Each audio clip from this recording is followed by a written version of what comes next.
Baik. Kalau kita belajar mencari Tuhan dan selalu atau terus mencari Tuhan, jangan saudara berpikir Tuhan itu hilang sehingga kita perlu cari. Tidak. Bukan Tuhan yang hilang sehingga kita perlu cari. Kita yang sering hilang. Betul tidak? Kita sering menghilang dari hadirat Tuhan. Kita baca dulu Yesaya 55 ayat 3 dulu. Yesaya 55 ayat yang ketiga. Oh ya, saya lupa. Ini kali ini saya datang dengan istri saya juga di sebelah Susan. Ya, kami nginep di rumah Susan. Terima kasih Susan. Kok diam saja. Angkat tangan dong istri saya ini supaya tahu. Itu ya. Jangan itu apa? Oke, udah. Sendengkanlah telingamu. Coba saya ingin saudara peragakan kata sendengkan itu gimana? Bukan, itu sandaran kalau begini. Gini loh, sendeng itu begini ya. Sendengkan ya telingamu dan datanglah kepadaku. Dengarkanlah, maka kamu akan hidup. Aku hendak mengikat perjanjian abadi covenant dengan kamu menurut kasih setia yang teguh yang kujanjikan kepada Daud. Kita lihat New Living Translation. Ada berapa saudara kita ngikuti juga lewat live streaming ini ya. Come to me with your ears wide open. Nah yuk, kalau kita jujur, seringkali kita buka telinga kita lebar-lebar, wide open. Itu untuk hal apa yang kita dengar? Ayo, jujur ya, umum. Saya tidak berkata pada satu-satu saudara, tapi umum. Biasanya kita buka kuping kita lebar-lebar itu untuk dengerin apa? Nah itu, ngaku semua. Gosip yang sering kita dengar. Bahkan ada orang yang hobinya kulaan gosip. Lu ada nggak orang hobinya kulaan gosip? Banyak. Selalu cari info. Hari ini stop. Tapi buka telinga kita lebar-lebar. Listen.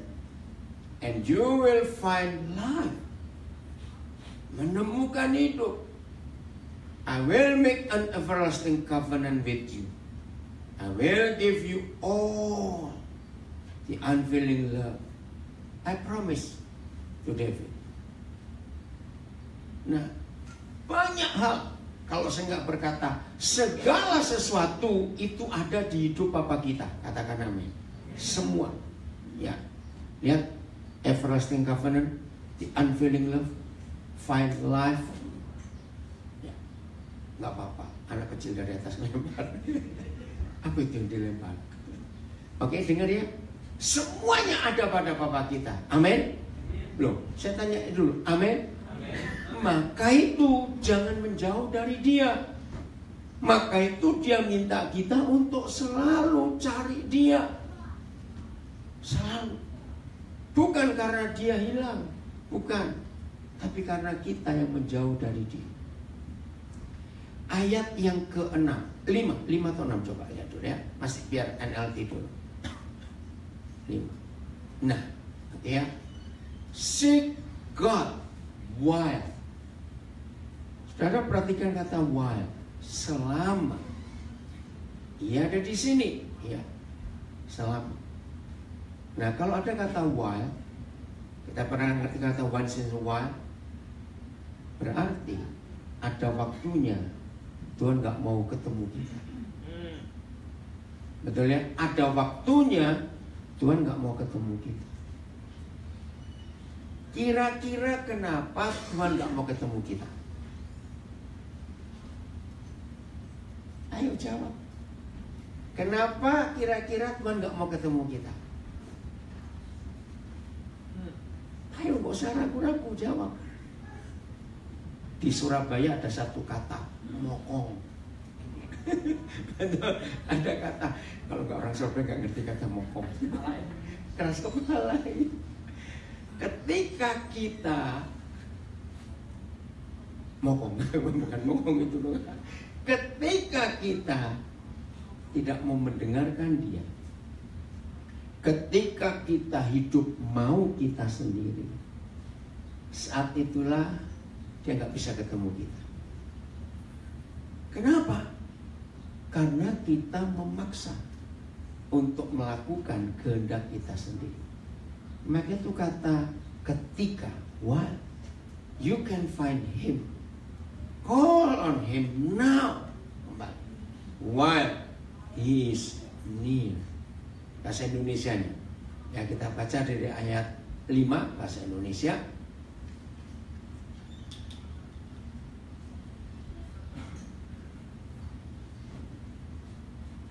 Oh, berarti ada yang perbedaan bukan ya? 6 kalau gitu bahasa Indonesia. Ada perbedaan angka. Ya, ini di ayat 6 ya. Carilah Tuhan selama Ia berkenan kita temui. Berserulah kepadanya selama Ia dekat. Jadi ada hal yang sama, while and selama atau ketika. Jadi ingat, ada waktunya Tuhan tidak mau menemui kita. Oke, ada waktunya. Nah, kita lihat Yesaya 59. Kenapa Tuhan nggak menemui kita? Ya, Yesaya 59. Tetap bahasa Indonesia dulu, ayat 1 dan 2. Yesaya 59 ayat 1 dan 2. Kenapa dia nggak menemui kita? Sesungguhnya tangan Yahweh tidak kurang panjang untuk menyelamatkan, dan pendengarannya tidak kurang tajam untuk mendengar. Ayat 2. Tetapi yang merupakan pemisah antara kamu, antara kita dengan Tuhan kita ialah segala apa kita? Kejahatan kita. Dan yang membuat dia menyembunyikan diri terhadap kita sehingga ia tidak mendengar ialah apa kita? Dosa. Segala dosa kita. Inggrisnya NLT ya. Listen. The Lord's arm is not too weak to save you, to save us, nor is his ear too deaf to hear you call. It is your sins that have cut you off from God. Cut you off, cut off. Bahasa ini lebih jelas. Yang memutuskan hubungan Tuhan dengan kita adalah dosa-dosa kita. Because of your sins, he has turned away and will not listen anymore. Mungkin saudara berkata, dosa apa Tuhan? Kejahatan apa aku buat? Aku tidak berzina, aku tidak mencuri, aku tidak membunuh. Keren. Tapi kok kita pakai hukum surga, pasti banyak pembunuh di antara kita. Saudara pakai. Kenapa nuduh enak saja? Saudara, menurut 1 Yohanes 3 ayat 15. Coba kita lihat dulu ayat ini. Nah, biarlah firman ini yang membenarkan kita, firman ini juga mengoreksi kita. Ya. 1 Yohanes 3 15.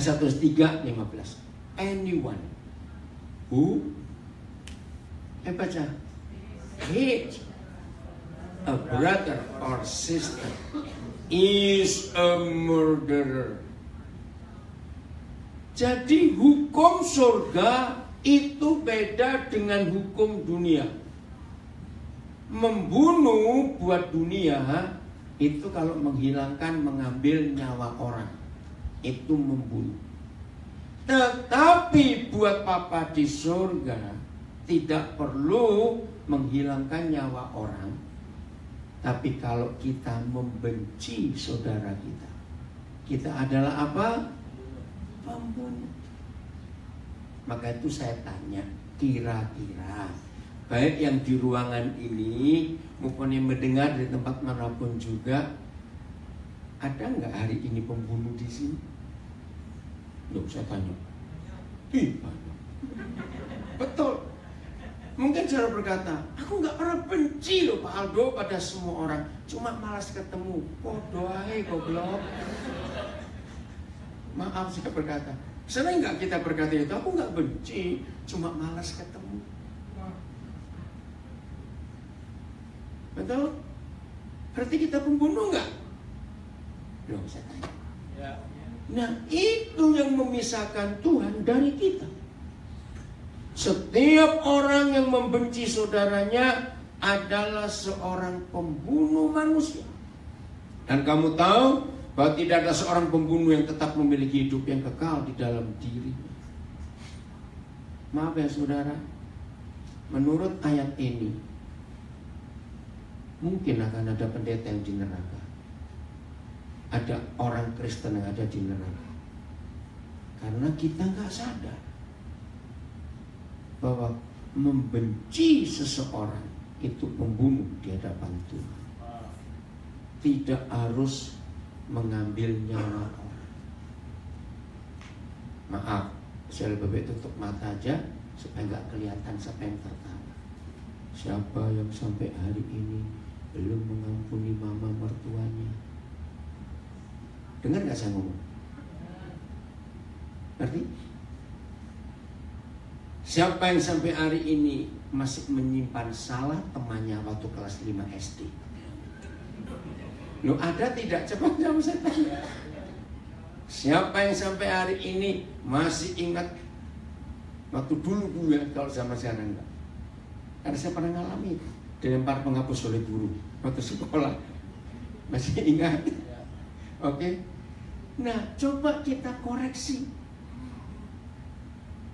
Masih ada enggak koleksi musuh di hati kita? Oke. Mazmur 66 ayat 18. Oh, oke. Oh, ini pakai sebentar. Ya, kita baca yang amplified. Anyone who hate, dalam kurung, bacanya apa ini? Abominate. Dites. Dites itu apa jadi? Apa bahasa Indonesia dites? Ayo, saudara-saudara lama di Amerika loh. Apa nggak bisa? Apa dites? Bahasa ini kata baru. Apa itu? Dites? Oke, lanjut nanti jadi. His brother in Christ is at heart, walaupun dalam hati loh, ya, a murderer. And you know that no murderer has eternal life abide, persevering within him. Maka itu jujur ya saudara, jangan ada satupun yang masih ganjal di hati kita. Itu yang jadi penghalang. Siapa yang belum mengampuni temannya yang pernah menipu, memfitnah, awas. Saya pernah ketemu seorang, jangan ditiru orang kayak gini. Satu kali dia ngomong gini, Koden, bisa nggak saya minta izin Tuhan 5 menit aja untuk berdosa, setelah itu saya minta ampun. Saya pikir, kenapa kamu tanya begitu? Ya, ternyata dia itu lebih jengkel dengan seseorang. Terus saya tanya, minta 5 menit untuk apa? Saya mau nunjukin dia dulu, saya bisa bertobat. Apa sebenarnya begitu di sini? Saudara ingat, mungkin akan ada pendeta, ada hamba Tuhan, ada orang Kristen yang aktif, yang setia kelihatannya dalam melayani Tuhan, masuk neraka karena masih ada koleksi musuh di hati. Bisa terjadi nggak itu? Saya tanya. Nah, itu merupakan pemisah, sehingga kita nggak bisa cari Tuhan. Tadi saya ngomong ayat mana itu lupa. Mazmur 66 ayat 18. Mudah-mudahan angka ayatnya sama. Mazmur 16. Ini. If I had not confessed the sin in my heart, the Lord would not have listened. In my heart, ya, bahasa Indonesia. Seandainya ada niat jahat dalam hatiku. Saya tanya, niat. In my heart. Jadi ini sudah dibuat atau belum?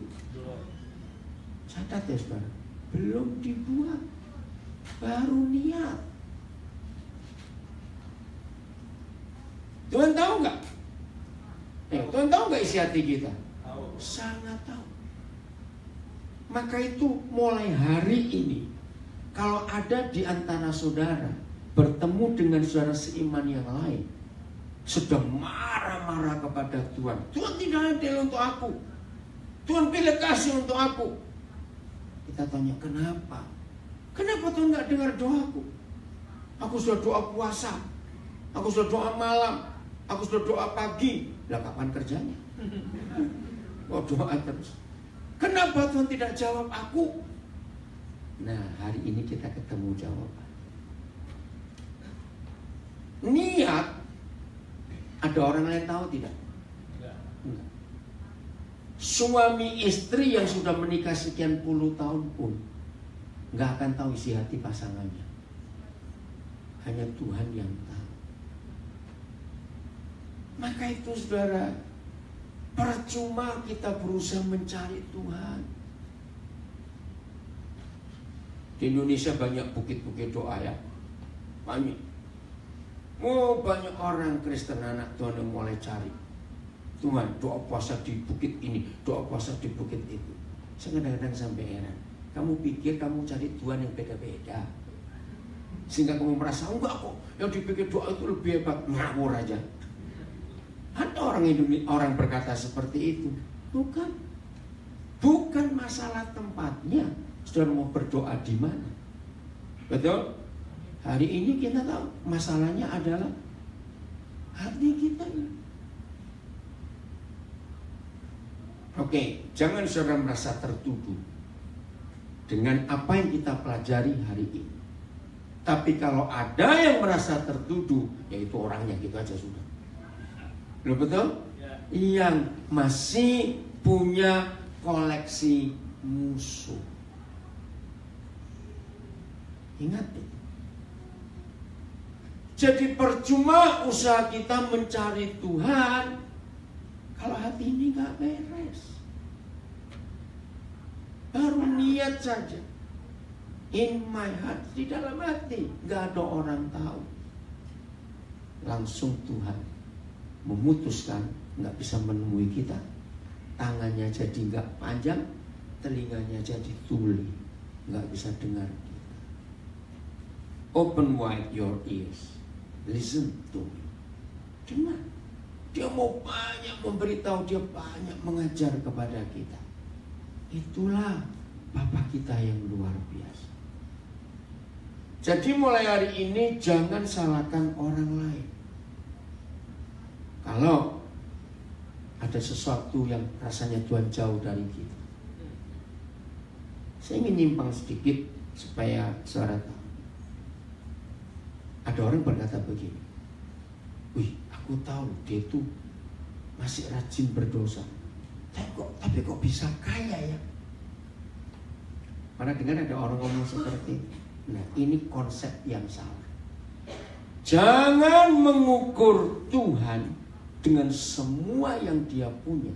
Saya ulangi, jangan pernah mengukur Tuhan dengan semua yang dia punya ini. Dengan kata uang, materi. Tidak. Justru kita harus belajar. Ini kesalahan kami para pendeta yang salah ngajar. Wih, orang itu diberkati Tuhan. Begitu kita mendengar kalimat itu, langsung mikir, oh pantesan dia kaya, oh pantesan mobilnya ganti-ganti terus. Ya leasing kan bisa, kok repot. Betul? Hari ini setiap kita harus mengaku yang disebut berkat Tuhan itu adalah segala sesuatu yang tidak ada hubungannya dengan uang. Amin. Saya ulangi, yang disebut berkat Tuhan adalah segala sesuatu yang tidak ada hubungannya dengan uang. Sangat jahat kalau pendeta mengkhotbahkan berkat Tuhan itu adalah materi. Salah besar. Jangan mengatakan itu. Maka itu kalau saudara melihat ada orang bisa kaya, bisa sukses, tapi kita tahu hidupnya nggak benar, itu bukan Tuhan, itu hukum alam. Semua yang masih bisa dibeli dengan uang Semua yang masih bisa didapat dengan uang, jangan hubungkan dengan Tuhan sama sekali. Saya punya 3 resep, saya kasih gratis untuk kaya tanpa Tuhan. Mau nggak? Belum saya tanya. Mau? Catat cuma 3, nggak banyak kok, saudara. Bukan kok merampok, jangan. Udah bilang merampok, salah itu apa? Ya, berzinalah, berdosalah, lakukan 3 hal ini pasti kaya. 1, tiba-tiba dapat warisan. Loh, betul nggak? Mendadak kaya nggak? Kaya. 2, rajinlah. Kerjalah 3 shift. 3 bulan mati kamu gitu aja. Kapan tidurnya? Pokoknya rajin. Kalau saudara bisa kerja 2 shift silakan. Kalau ini kita kembali ke Indonesia, yang punya toko di pasar, yang lain bukanya jam 10, pasti kaya. Betul? Yang nomor 3, meditlah, pelitlah, pasti kaya. Lo betul tidak? Lo saya tanya kok. Coba renungkan, ya. Jadi orang itu bisa kaya tanpa Tuhan. Maka itu mulai hari ini jangan ngomong berkat Tuhan itu dengan uang. Jangan, itu menghina Tuhan. Amin. Orang pelit jangan pelihara kucing, mati kucingnya. Loh, apa hubungannya? Karena orang pelit kalau pelihara kucing, dia kalau beli ikan cuma kepalanya saja. Terus di sop 3 hari, cuma dimakan kuahnya. Hari keempat baru tetelannya. Maka itu kucing yang gak kebagian pasti mati. Ngerti istilahnya? Percaya dengan 3 hal itu orang bisa kaya tanpa Tuhan? Lu jawab cepat. Nah, maka itu jangan melihat orang kaya itu diberkati Tuhan. Tidak. Maka itu ada istilah, ada sebuah kata, oh terima kasih. What is called blessing from God is anything that has nothing to do with money. Betul. Ada sebuah phrase-nya sampai hari ini nggak tahu siapa yang buat. What money can buy.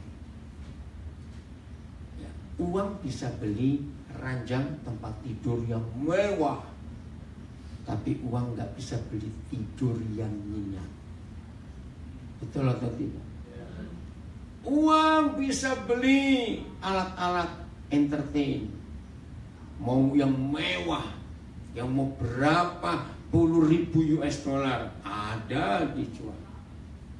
Tapi uang tidak bisa beli happiness and joy. Betul? Uang bisa beli obat-obat yang mahal. Uang bisa beli suplemen-suplemen yang wah. Uang bisa beli alat-alat penjernih air yang hebat. Tapi uang tidak bisa beli health, nggak bisa beli kesehatan. Betul? Maka itu mulai hari ini jangan ngomong orang itu nggak percaya Tuhan, orang itu nggak kenal Tuhan diberkati. Itu karena raja, karena beli. Lihat Tiongkok, negara yang benci Tuhan luar biasa. Tapi negara itu suksesnya hebat. Orang mengakui tanpa Tuhan. Jelas ya? Jadi yang memisahkan kita dari Tuhan adalah dosa kita. Ketika kita lupa, hati ini gak beres. Mazmur 73 ayat 1. Kenapa Tuhan gak bisa dekat dengan kita? Kenapa kita gak bisa dekat dengan Tuhan? Aku sudah berdoa, aku sudah melayani, aku sudah baca Alkitab, aku rajin memberi persembahan. Kenapa? Seperti Tuhan itu jawab, Mazmur Asaf. Sesungguhnya Tuhan itu bagaimana? Baik.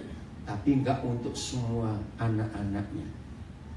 Hanya bagi mereka yang tulus hatinya dan bagi kita yang bersih hati. Coba saya beri tahu contoh. Ada sebuah kain putih bersih, ternyata kelihatan cuma ada satu titik kecil. Ngomong aja kotoran nyamuk atau apa, bisa nggak sebut bersih? Cuma ada satu titik saja? Tidak. Lihat ini. Menurut Mazmur 73 ayat 1, ternyata tidak untuk semua orang Kristen Tuhan itu baik. Hanya yang bersih dan tulus. Lihat Inggrisnya. Truly, God is good to Israel, to those whose hearts are pure. Murni. Ini NLT atau Amplified? Nanti coba Amplified-nya. Truly, sungguh, a psalm of Asaph. Truly, God is only good to Israel, even to those who are upright and pure in heart. Upright, yang hatinya adil, hatinya benar dan murni. Saya ulangi lagi, jadi yang membuat Tuhan sulit kita temui bukan karena kita kurang lama berdoa, bukan karena kita kurang lama untuk berpuasa. Tidak. Karena apa? Hatinya ini gak beres. Ayo kita betulkan hati kita mulai hari ini, supaya kita diakui benar oleh Tuhan dan hati kita murni. Jadi jangan mencari Tuhan. Dengarkan kalimat ini. Jangan mencari Tuhan dengan ritual. Oh enggak, amin. Agama-agama mengajar mencari Tuhan dengan ritual, dengan ibadah, dengan tata cara. Mulai hari ini saudara dan saya sadar, Tuhan tidak bisa kita temui dengan ritual. Katakan amin. Percaya sambil masak, sambil di WC Tuhan bisa hadir untuk kita? Oh ya. Nah ya sudah. Jadi bukan karena ritual. Hampir semua agama di dunia, maafkan saya kalau saya nggak berkata semua agama di dunia, kalau umat mereka lagi sembahyang, maaf ya, lalu mereka kentut, itu batal saudara. Harus ulang lagi. Betul? Yang pernah berasal dari agama lain?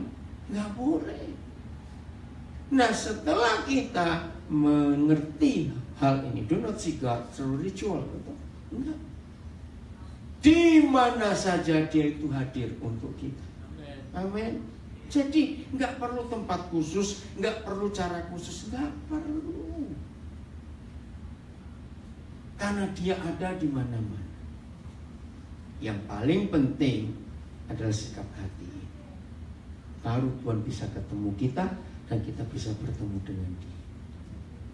Keluaran 25 ayat 22. Hanya ada satu tempat yang ditulis di perjanjian lama. Ya, saya ulangi, hanya ada satu tempat yang tertulis di perjanjian lama di mana Tuhan bisa ketemu. Keluaran 25 ayat 22. Ayat 22. Ya. Oke. Dan di sanalah. Nah, berarti ada satu tempat, certain place. Dan di sanalah aku akan baca. Nah, Tuhan akan ketemu Musa, ketemu kita di sana. Dan dari atas tutup pendamaian itu. Kalau ada namanya tutup pendamaian, berarti harus isinya damai. Enggak boleh sakit hati. Dan dari atas tutup pendamaian itu, dari antara kedua kerub malaikat yang berlututnya, yang di atas tabut hukum itu, aku akan berbicara dengan engkau. Tentang berapa hal? Baca, tentang berapa? Segala sesuatu yang akan kuperintahkan kepadamu untuk disampaikan kepada orang Israel. Kita lihat bahasa Inggrisnya. I will meet with you there and talk to you. Nah, coba keluarkan kata meet and talk. kata bertemu dan berbicara. Saudara, satu-satunya tanda Tuhan hadir menemui kita, awas bilang merinding, awas kamu. Itu salah besar. Banyak orang berkata, wih, tadi ibu kebaktiannya luar biasa, lu hadirat Tuhan kenceng, kuat sekali. Saya tanya, terus kenapa? Wih, kami tadi merinding semua, ada yang gebelak segala. Ini kan kurang ajar. Kalau cuma merinding nggak perlu Tuhan hadir, lewat kalau kuburan malam-malam kamu merinding juga. Betul. Awas bilang merinding itu Tuhan hadir. Tidak. Itu agamawi. Kasihan Tuhan disamakan sama demit-demit itu. Setan itu. Awas ya. Satu-satunya tanda Tuhan hadir, dia pasti berbicara. Enggak, amin. Saya ulangi, satu-satunya tanda Tuhan hadir, dia berbicara. Ini prinsip yang luar biasa. Maka itu kalau tema bulan ini di Philadelphia Presenter adalah Seek the Lord. Apa sih? Seeking the Lord. Jangan keep seeking the Lord.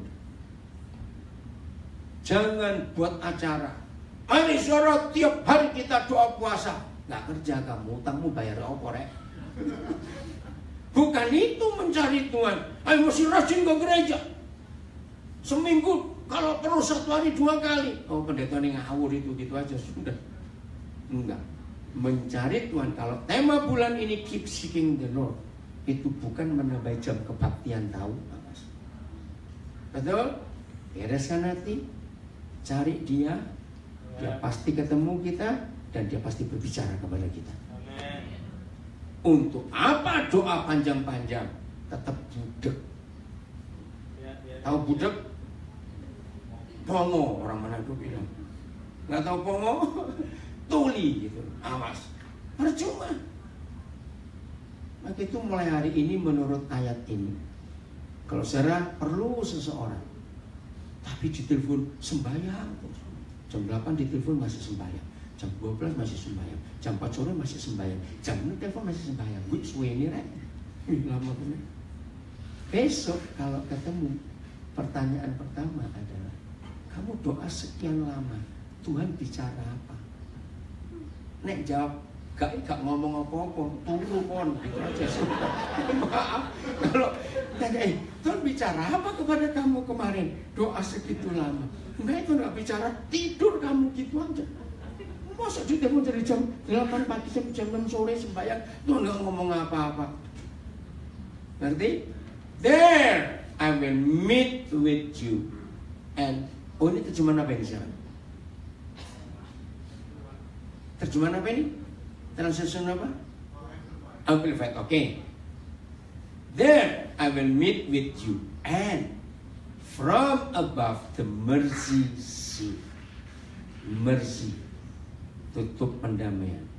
Catatnya, Tuhan tidak mau di tempat lain bertemu kita, kecuali bertemu dalam perdamaian. Enggak mau tidak. From between the two cherubim that are upon the ark of the testimony, I will speak. Wow, ini intimately, intim, ngomong secara pribadi, rahasia, with you, of all which I will give you in commandment to the Israelites. Jadi meet and talk, jangan lupa. Ini yang penting. Dunia hanya ada meet and greet, betul enggak? Tapi Tuhan kita meet and talk. Coba kembali ke NLP, ya. Tadi belum selesai. New Living Translation. I will meet with you there and talk to you from above the atonement cover. Atonement sama. Tolong perdamaian cover between the gold cherubim that hover over the ark of the covenant. From there, I will give you my commands for the people of Israel. Jadi keep seeking the Lord itu hasilnya bukan doa berapa jam sehari. Keep seeking the Lord hasilnya Tuhan bicara apa. Kalau rajin mencari Tuhan tapi Tuhan gak pernah beri komen, gak pernah beri perintah untuk kita lakukan dalam hidup kita, itu sia-sia. Betul? Mengapa Tuhan selalu memberi perintah kepada kita? Ini jawaban. Karena ada banyak suara-suara di sekitar kita yang membingungkan. Betul? Banyak suara-suara di sekitar kita membingungkan.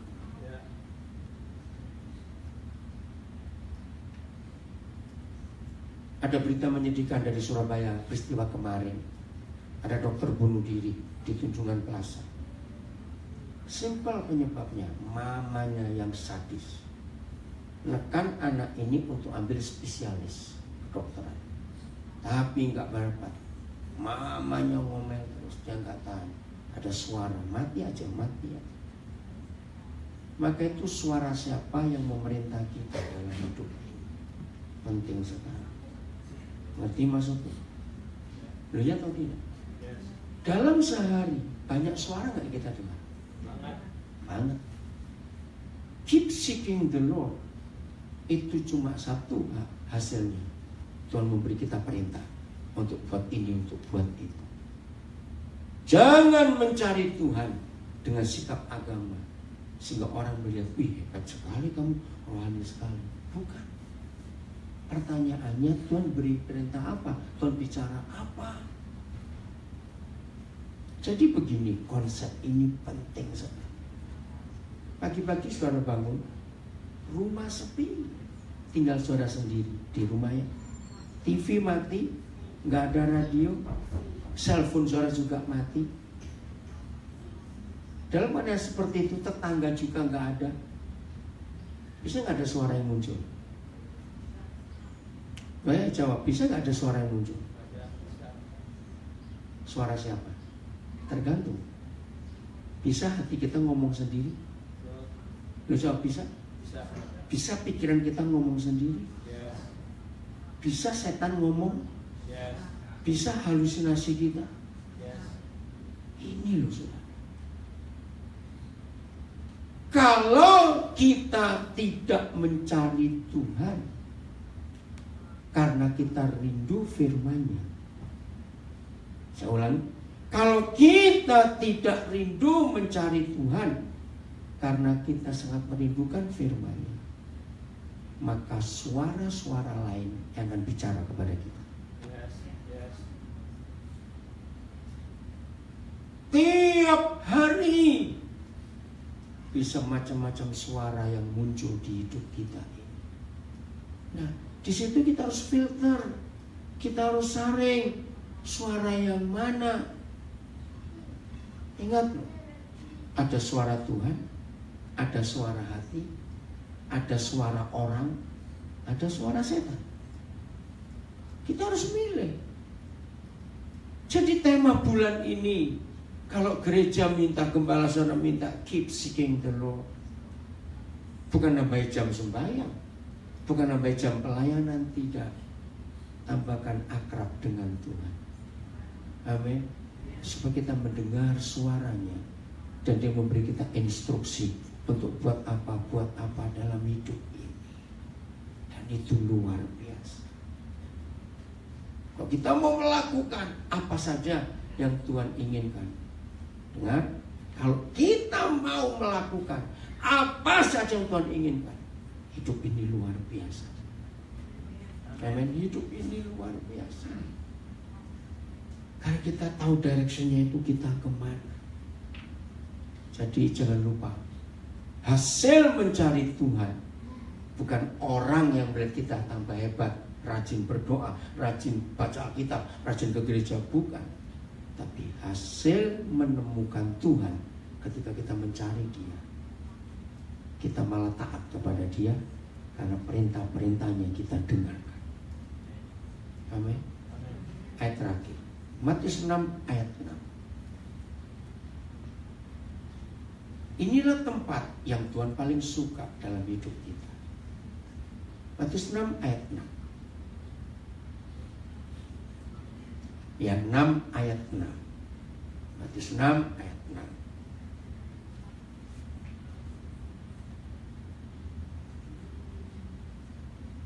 Tunggu.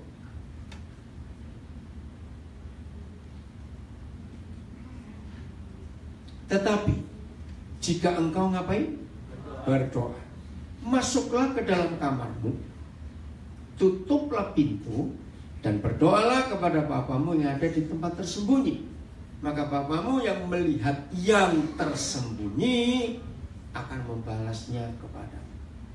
Di salah satu terjemahan, saya lupa bahasa Inggris, kata masuk kamarmu, tempat tersembunyi, the most secret place. Mungkin Amplified, coba kita lihat Amplified. Ini Amplified? NLT, oke.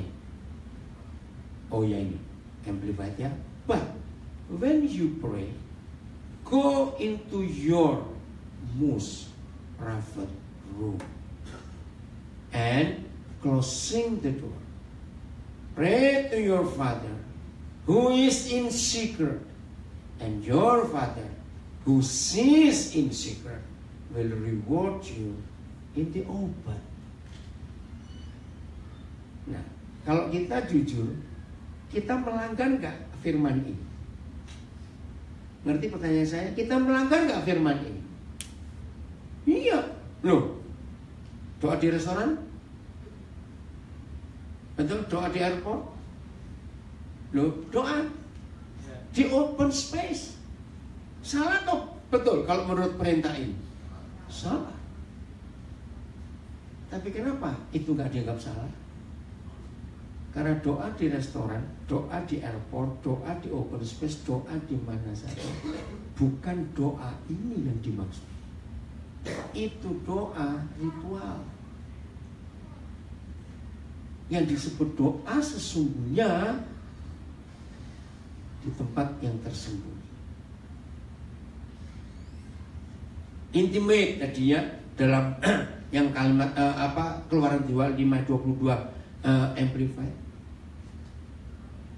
Izinkan saya memberikan ilustrasi. Tidak boleh ada dua orang yang di kamar pakai kunci pintu selain suami istri.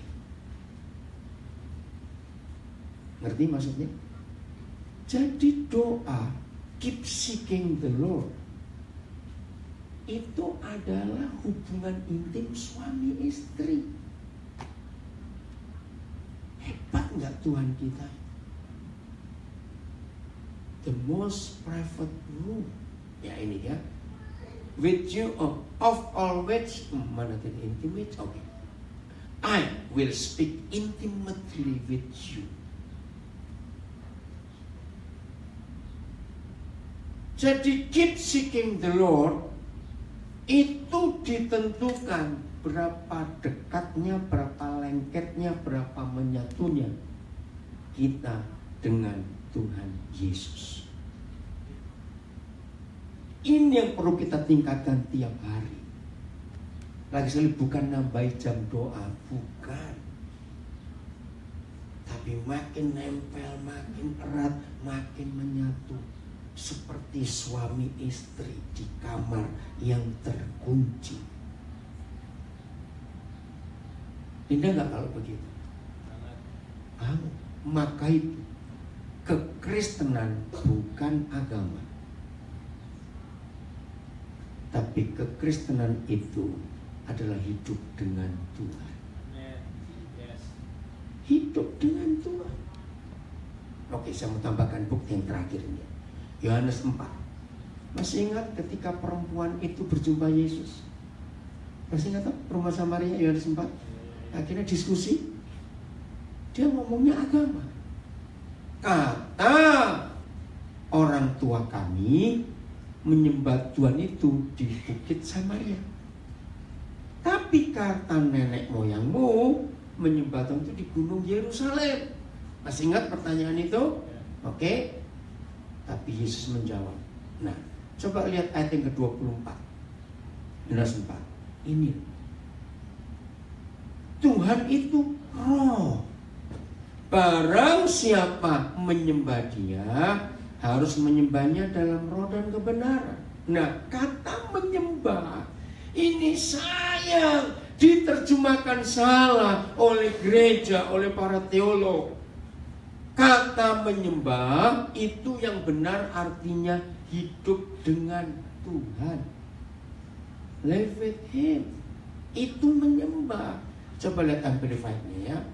God is a spirit, a spiritual being. And those who worship Him, hidup dengan live with, must worship Him in spirit and in truth. Reality. Jadi bukan soal hidup agama di gereja ini atau di gereja itu. Bukan. Tapi dalam roh. Hidup dengan Bapa kita. Jadi keep seeking the Lord. Saya ulangi lagi. Bukan melakukan ritual keagamaan. Tapi mendekat menyatu dengan Tuhan. Seperti suami istri. Amin. Mau berubah mulai hari ini? Saudara tahu dampaknya? Kalau kita makin nempel, makin melekat dengan Tuhan. Betul? Pertanyaannya, kalau kita melekat, bergaul, nempel, erat, intimate dengan Tuhan, siapa bakal ketularan siapa? Awas kamu bilang Tuhan ketularan aku. Ayo, siapa bakal ketularan siapa? Cepat. Kita pasti ketularan Tuhan. Itu hasil keep seeking the Lord. Bagus sekali. Do not seek God through ritual of religion, but be intimate and together with the Lord. Similar as husband and wife. Boy, tepuk tangan untuk penerjemahannya, hebat sekali itu. Iya, ada tulisan itu. Jadi Tuhan akan menularkan karakternya kepada kita. Amin. Maka hasil terakhirnya begini. Berikan saya dengan cepat 3 karakter Tuhan yang utama. Cepat. Kasih. Oke? Tunggu satu-satu dulu. Kasih. Nah, kalau saya pakai istilah Surabaya, lakon. Dan saudara gimana? Ada kasih enggak? Ada, tapi saya milih-milih. Enggak semua gunung. Enak aja. Ya gak ngerti Surabaya, jangan tanya bahasa apa itu. 2, apa tadi? Kudus. Nah kita Buddhis, awas. Harus ketularan. Betul? Yang ketiga, Tuhan pelit atau generous? Ya kita? Ya ketularan dari ngono. Oh. Maaf. Nah kita ayo hari ini hakikat hasil perjumpaan kita dengan Tuhan, mencari Tuhan adalah karakter kita berubah. Tuhan memberkati kita semuanya. Selamat mencari Tuhan dalam segala kondisi.